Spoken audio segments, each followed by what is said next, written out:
Next set of drills is gliding with a stick. Now what we've done is we've tried isolating your lower body again. And again, like I said, we're not trying to teach you how to glide. What we're trying to do is really concentrate on utilizing your upper body because it is 60% of your body weight so that you can become a more efficient skater and more powerful skater. The idea behind these drills is that we don't have a puck, but what we will be doing is practicing puck-like maneuvers in terms of how you're going to control your stick back and forth. You're also going to be using that upper body weight to shift from leg to leg to generate a lot of power even though you're just gliding. There's a couple of things I'm going to want you to key in on while you watch this next set of drills. First, what I want you to watch is the distance between my two hands. For instance, when you're doing extension drills, your hands are going to be pretty much together.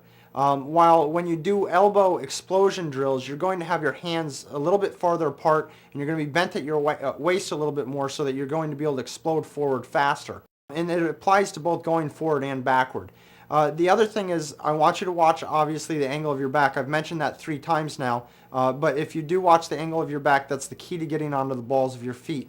And then last but not least, I want you to watch how my body weight actually follows my stick as opposed to my stick following my body weight. So in other words, when I transition from one side to another, I'm going to lead with the stick first and my body's going to follow. It'll happen so quickly that it'll look like one continuous movement and it'll be very coordinated, but at the same time understand that when you're doing this, you will be leading with your stick. So watch those 3 key points and I think you're going to get a good grasp of what we're talking about.